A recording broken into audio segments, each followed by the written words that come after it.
They say no good deed goes unpunished, but in a neighborhood managed by a homeowners association, that isn't just a cynical proverb, it's the official policy. As I sit here in the Oakwood Community Center, staring at the three board members seated behind a mahogany table that costs more than my first house, I can't help but feel a strange sense of déjà vu. It feels like a courtroom, and apparently I'm the defendant. My crime? Saving my neighbors from freezing in the dark and making sure a dozen elderly residents didn't lose thousands of dollars in life-saving medication during the worst hurricane this county has seen in 25 years. Mr. Henderson, the board president, a woman named Linda, who wears her power like a cheap perfume, says as she taps a pen against a folder, "We appreciate your enthusiasm during the storm, but rules are the bedrock of this community. Without them, we have chaos, and the noise ordinance is very clear." I look down at the piece of paper in my hand. It's a formal notice of violation. Total fines, $750. $250 for every day my portable industrial generator was running while the entire city grid was dark. They're calling it a nuisance. They're calling the sound of survival disturbing the peace. The irony is thick enough to choke on. Just 4 days ago, half the people in this room were knocking on my door with empty cooler chests and tears in their eyes. Now the board is treating me like a common criminal who ran a leaf blower at 3 in the morning just for the hell of it. "You know, Linda," I say, my voice steady despite the heat rising in my chest. "When I was an engineer, we had a saying, if the system fails the people it was built to serve, the system is broken, not the people." She just sighs, that long, condescending exhale she uses whenever someone points out a flaw in her logic. "We are here to discuss your fine, Walter, not your philosophy. Unless you have something meaningful to contribute to the record, we will be moving forward with the lien on your property." I lean back in the folding chair and tap the manila folder resting on my lap. Inside this folder isn't a legal defense. It isn't a plea for mercy. It's something much, much more damaging to a group of people who think they can dictate morality through a handbook. I'm going to show them what this noise actually sounded like to the people who were listening. I'm going to show them that while they were hiding in their 5,000 square foot homes with their private solar backups, the rest of the street was holding on by a thread, and that thread was humming at 75 decibels in my driveway. By the time this meeting is over, Linda and her board aren't just going to be embarrassed, they're going to be facing a mutiny. But before I tear this room apart, you need to understand how we got here. You need to understand why a man like me, who spent 40 years following blueprints and safety codes, decided that for once in his life, the rules could go straight to hell. To understand why I didn't back down in that meeting, you have to understand who I am and how I've lived my life for the last 68 years. I'm a retired electrical engineer. I spent 42 years working for the Regional Power Authority, designing the very grids that keep the lights on in 3 different states. When you spend 4 decades thinking about load capacities, circuit breakers, and emergency redundancies, you don't just turn it off when you retire. You see the world in terms of systems, and more importantly, what happens when those systems fail. I've lived in Oakwood for 22 years. It was a different place back then. It was a neighborhood of handshakes and borrowed sugar. But as the years rolled by, the developers moved out and the lifestyle managers moved in. Our homeowners association, which used to be about fixing the community pool and organizing a 4th of July barbecue, slowly morphed into a bureaucratic machine run by people like Linda, who seem to think a stray dandelion is a sign of societal collapse. I've always been the guy on the block. You know the one. If your lawnmower won't start or your doorbell is ringing for no reason, you come to Walter. I don't mind. In fact, I enjoy it. It keeps my mind sharp and my hands busy. I believe in being a good neighbor, not because a handbook tells me to, but because it's the right thing to do. 10 years ago, after a particularly nasty ice storm left us in the dark for 4 days, I decided I wasn't going to be caught off guard again.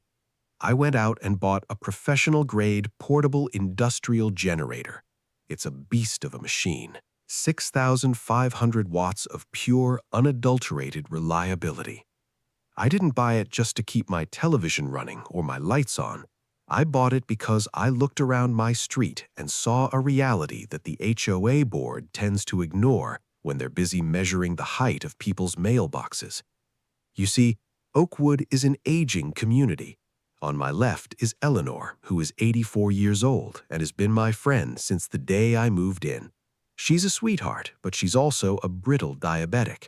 Her insulin has to stay between 36 and 46 degrees Fahrenheit or it's useless. Across the street is Mr. Abernathy, a Korean War veteran who relies on a concentrated oxygen machine to breathe at night. 2 doors down, we have the Millers, a young couple with a 3-month-old baby who need to warm bottles and keep the nursery at a safe temperature. I knew that if the grid ever went down for more than a few hours, these people wouldn't just be uncomfortable, they would be in danger. So, I prepared. Every 6 months, like clockwork, I would pull that generator out of my garage, change the oil, check the spark plugs, and run it for 20 minutes just to make sure the seals were tight. I kept 20 gallons of stabilized gasoline in safety cans in my shed, rotated every season. To me, this wasn't an obsession, it was an insurance policy for the people I cared about. I remember Eleanor seeing me working on it last autumn. She leaned over the fence with a glass of iced tea and asked, "Walter, isn't that thing awfully loud?" I laughed and told her, "Eleanor, it's a bit of a roar, I'll admit, but if the sky ever turns black and the world goes cold, that noise is going to be the most beautiful song you've ever heard." She didn't quite get it then, but she smiled and thanked me anyway. That's how we lived. We looked out for one another. I never asked the HOA's permission to be prepared, and I never thought I'd have to. We were a community built on common sense and decades of shared history. But as the hurricane season of 2024 approached, the atmosphere in the neighborhood started to change. Linda and her aesthetics committee began patrolling the streets more frequently, citing people for unsightly storm shutters or unauthorized sandbags. They were so focused on how the neighborhood looked that they completely forgot about how it functioned. They saw Oakwood as a postcard. I saw it as a life support system for 100 elderly souls. I kept my generator tucked away, hidden behind a decorative cedar screen I'd built specifically to satisfy the HOA's hidden equipment rule. I followed their games. I played by their rules, even the silly ones. But in the back of my mind, as I watched the weather reports showing a massive Category 4 storm churning in the Atlantic, I knew the rules were about to become secondary to survival. I just didn't realize that for some people, the rule book is more sacred than the lives of their neighbors. The sky didn't just turn gray on that Tuesday afternoon. It turned a bruised, sickly shade of violet that made my hair on my arms stand up. I've lived through plenty of Ohio storms, but I knew this one was going to be different. The weather reports were calling it a once-in-a-generation event, but most of my neighbors were just worried about their patio furniture. By 7 o'clock in the evening, the wind began to howl through the maple trees with a sound like a low-flying jet engine. Then came the flash, a brilliant, terrifying blue explosion 3 blocks away as a transformer gave up the ghost. Suddenly, Oakwood was plunged into a darkness so absolute it felt heavy. I sat in my living room for 10 minutes, listening to the rain lash against the glass. In the silence, I could hear the neighborhood's heartbeat fading. No hum of air conditioners, no glow of streetlights, just the terrifying roar of the wind. I knew that for most this was an inconvenience, but for Eleanor, Mr. Abernathy, and the Millers, this was the start of a countdown. I didn't hesitate. I threw on my yellow slicker, grabbed my industrial flashlight, and headed out to the shed. I dragged the generator, my 6,500-watt masterpiece, out onto the driveway. I positioned it behind the cedar screen, just as the HOA rules required, but I didn't care about the rules right then. I pulled the cord, one yank, two. On the third try, the engine roared to life. To an untrained ear, it was a loud mechanical growl. To me, it was the sound of a system coming back online. I spent the next 3 hours running heavy-duty, outdoor-rated extension cords across lawns and over fences. I was soaked to the bone, my old knees aching from the damp, but I didn't stop. First, I went to Eleanor. I found her in her kitchen, holding a single candle, her hands shaking. "Walter," she whispered, "I'm so scared. My insulin. The fridge is already getting warm." "Don't you worry, Eleanor," I told her, my voice booming over the wind. "I'm plugging you in right now. I've got a mini fridge in the garage I'm bringing over. We'll keep your medicine at a steady 40 degrees if it's the last thing I do." Next was Mr. Abernathy. The poor man was sitting in his recliner, clutching his chest, his portable oxygen tank showing a low battery warning. I ran a line straight through his bedroom window and plugged in his heavy-duty concentrator. The moment the machine hissed and started pumping fresh oxygen into his lungs, the color returned to his face. He couldn't speak, but he grabbed my hand and squeezed it so hard I thought he'd break a finger. That squeeze was worth more than any thank you note. By midnight, my driveway had become a makeshift charging station. I'd set up a weatherproof power strip under my porch eave. One by one, neighbors emerged from the gloom like ghosts, clutching cell phones and rechargeable lanterns. The Millers came over, the young mother looking exhausted with a crying 3-month-old in her arms. "The nursery's freezing, Walter," she said, her eyes welling up, "and I can't warm his bottles." "Plug in that speed heater and the bottle warmer right here, Sarah," I said, "and take this extra gallon of distilled water. Go on now, keep that baby warm." For 3 days and 3 nights, my generator ran. I was out there every 4 hours, rain or shine, refilling it with the gasoline I'd carefully stockpiled. I didn't sleep more than 2 hours at a time. My phone was constantly buzzing with text messages. "Walter, the baby is sleeping, thank you." "Walter, Eleanor's insulin is cold. You're an angel." "Walter, thank you for letting us charge our phones so we could call our kids." I didn't reply to them. I just saved them. I tucked them away in my digital inbox like a squirrel hiding nuts for winter. The noise of the generator was constant. It was a rhythmic, mechanical thrum that echoed off the houses. In the stillness of a dead neighborhood, it was definitely noticeable. But as I walked the street, checking on cords and fuel levels, no one complained. They waved. They brought me coffee. They offered to pay for the gas, which I refused, of course. We were a community. We were surviving. On the 4th day, the utility trucks finally rolled in. The grid hummed back to life, the streetlights flickered on, and the collective sigh of relief from the neighborhood was almost louder than my generator.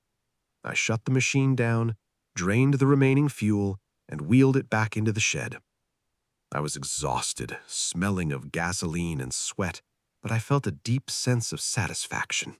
We'd made it. No one got sick. No one went to the hospital. I thought that was the end of it. I truly did. But 3 days later, As I was finally catching up on my sleep, I heard the mail slot clink. I walked down the hall and picked up a crisp white envelope. The return address was the Oakwood Homeowners Association. I opened it, expecting perhaps a general thank you or a community update about storm cleanup. Instead, my eyes landed on the words, "Notice of fine, noise ordinance violation." I stared at the paper, my blood beginning to simmer.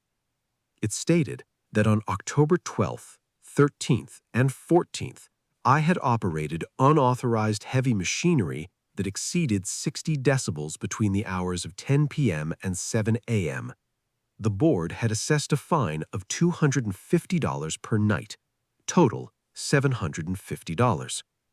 At the bottom, in a cold, bureaucratic font, it read, "The association recognizes the recent weather event. However, rules are maintained to protect the tranquility and property values of all residents. No exceptions are permitted." I was stunned. I picked up the phone and called Linda, the board president.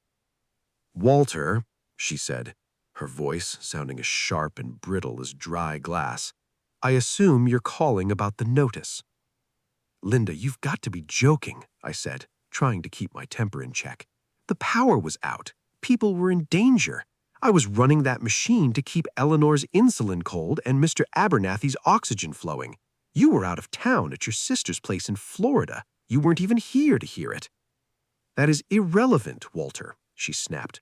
"We received 3 anonymous complaints about the industrial racket coming from your property. If we make an exception for you, we have to make an exception for everyone. If people wanted to live in a construction zone, they wouldn't have moved to Oakwood." "Anonymous complaints," I laughed, a bitter, hollow sound. "Probably people who weren't man enough to come out and help. Linda, this is insane. I'm not paying it." "Then we will place a lien on your home, Walter, and the fine will double every 30 days. It's your choice. Good day." She hung up. I sat there at my kitchen table, the silence of the house suddenly feeling suffocating. I looked at the fine. Then I looked at my phone. I opened my messages and started scrolling. Hundreds of them.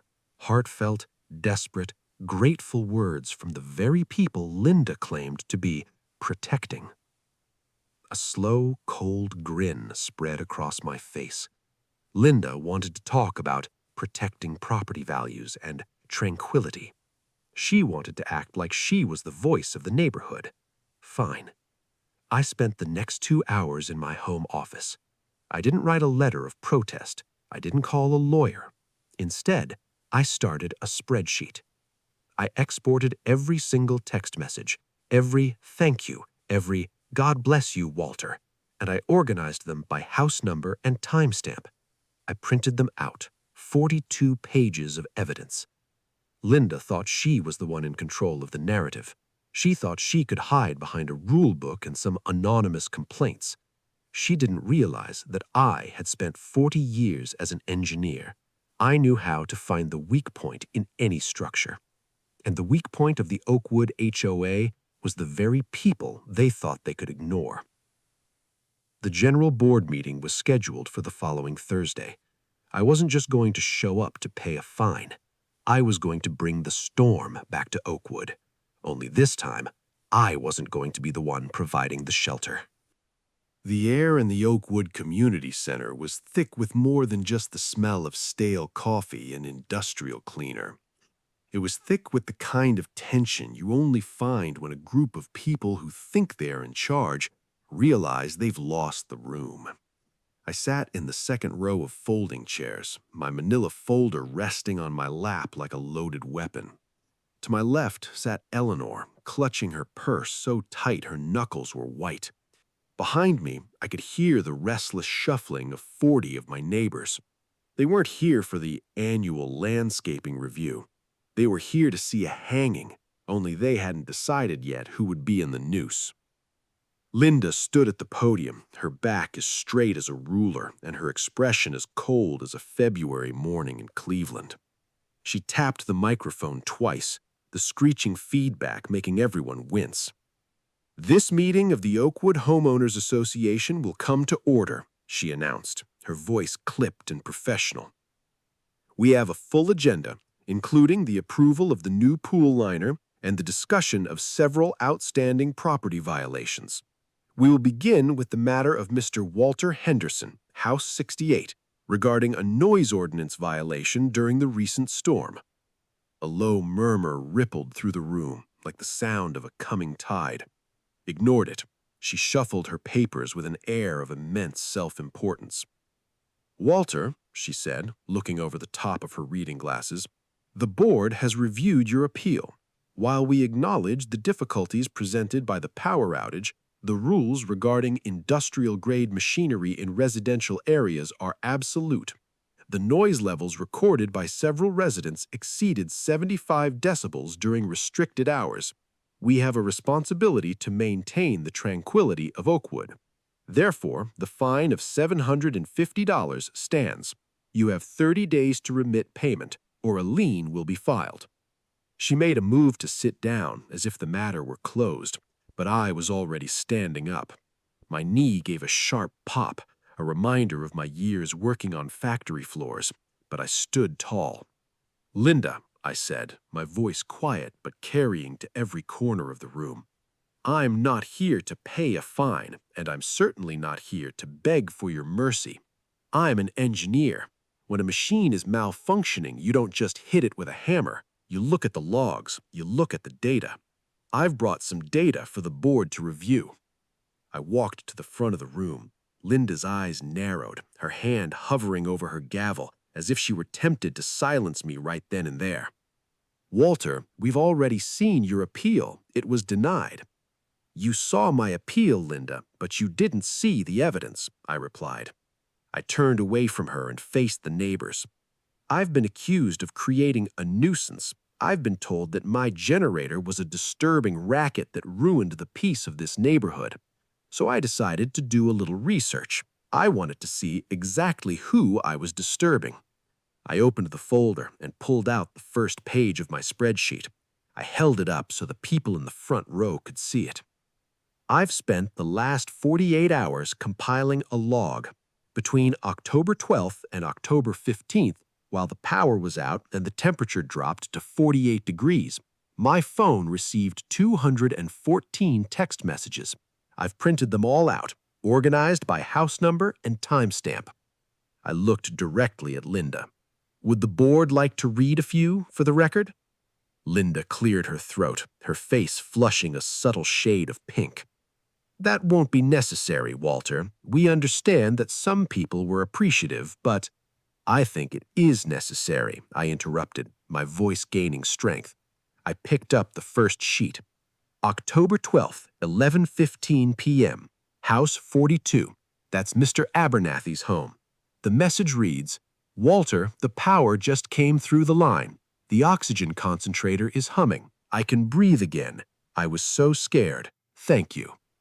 The room went dead silent. You could have heard a pin drop on that industrial carpet. I didn't stop. "October 13th, 3:40 a.m., House 71. The Miller family. Walter, the space heater is working.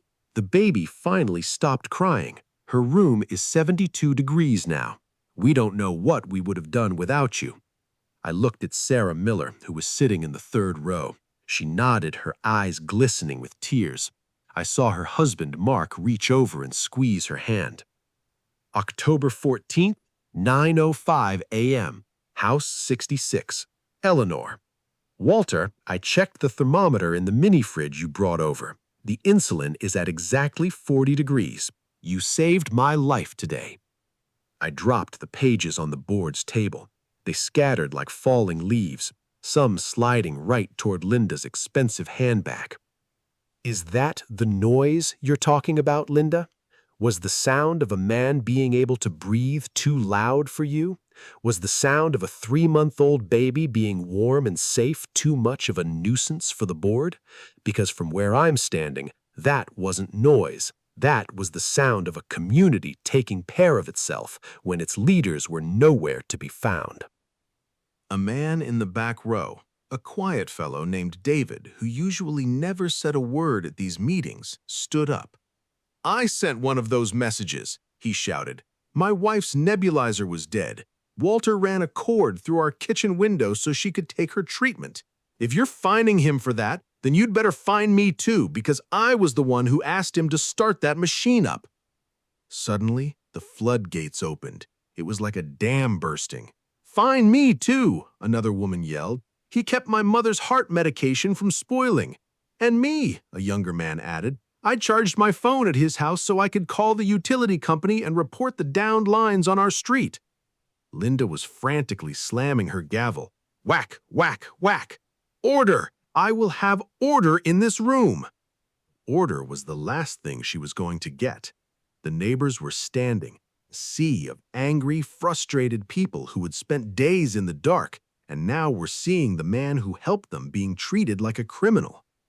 I looked at the two other board members, Miller and Sarah. They looked horrified. They weren't like Linda. They were just people who had volunteered because no one else wanted the job. They were looking at the crowd, then at the messages on the table, and finally at Linda.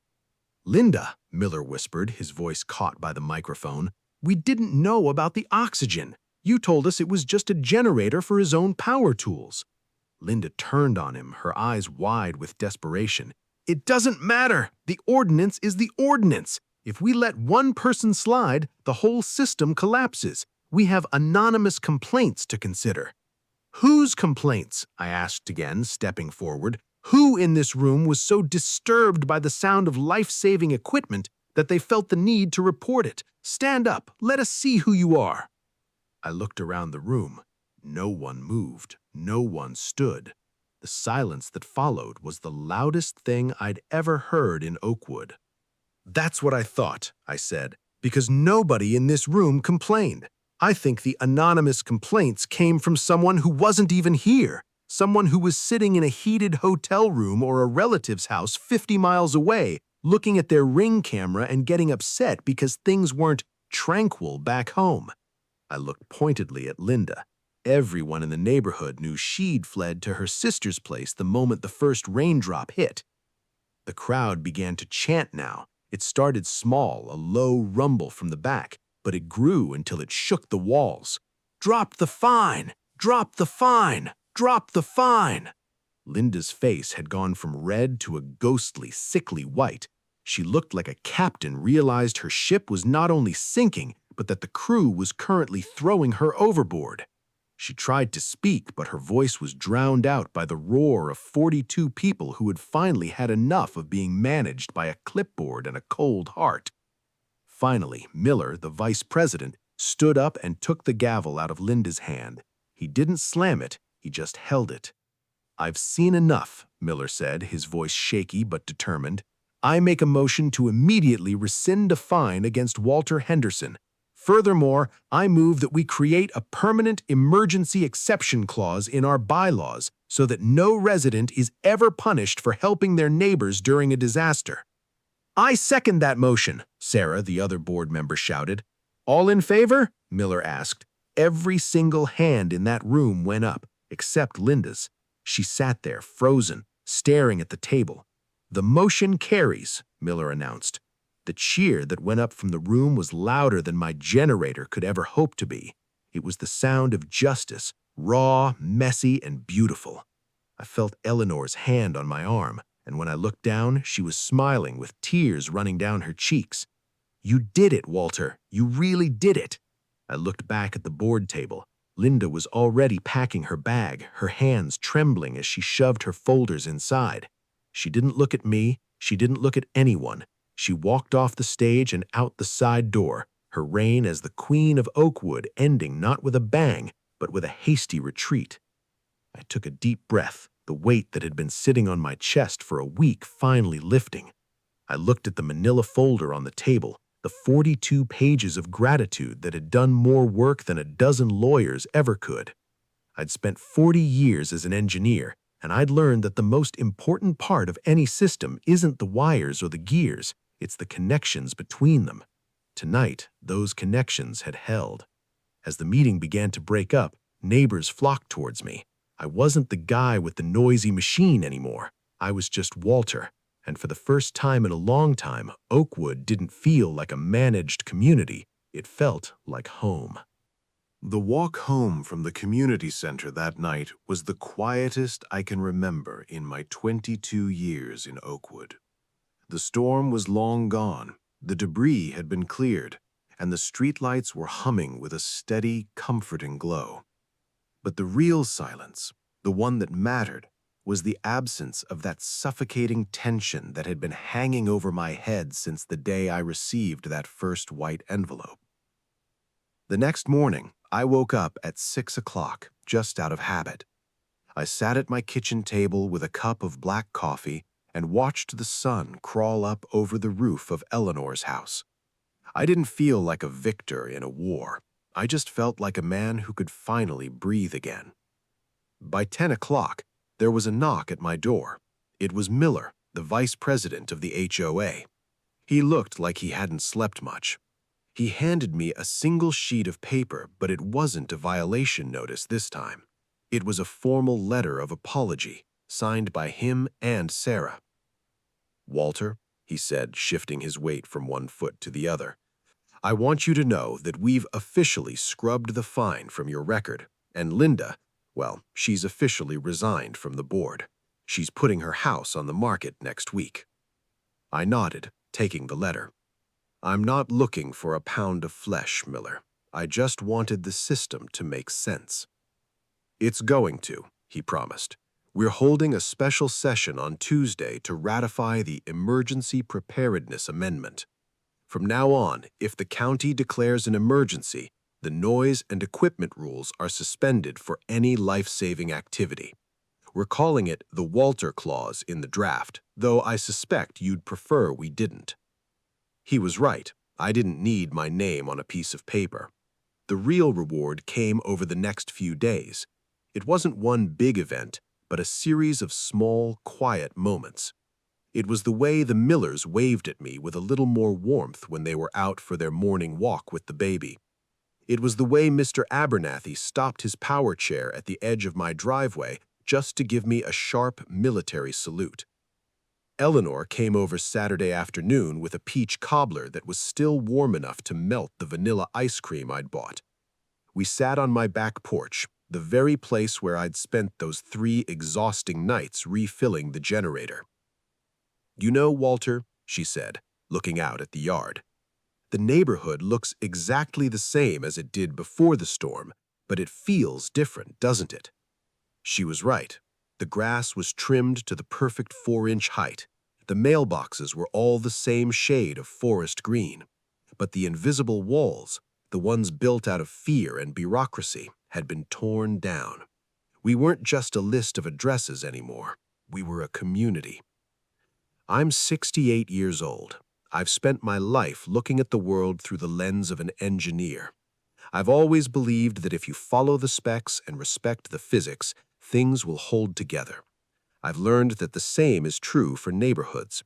You can have all the rules and ordinances in the world, but if you don't have a foundation of kindness and common sense, the whole structure is eventually going to collapse. Sometimes doing the right thing makes a lot of noise. Sometimes you have to roar just to be heard over the sound of a closing heart. But if you're patient and if you keep your receipts, the truth has a funny way of coming out on top. I want to ask you a question. Have you ever been in a situation where the rules were used to punish you for doing the right thing? Maybe it was an HOA, a boss, or just a stubborn neighbor. How did you handle it? Did you stay quiet, or did you find a way to let the truth be heard? Share your story in the comments below. I read every single one of them, and we're going to pick the most inspiring story to feature in next week's video. Don't let the Lindas of the world keep you from being a good neighbor. And if you enjoyed Walter's story, make sure to hit that like button and subscribe. It helps us keep sharing these stories of justice and community. Until next time, keep your batteries charged and your heart open. I'll see you in the next one.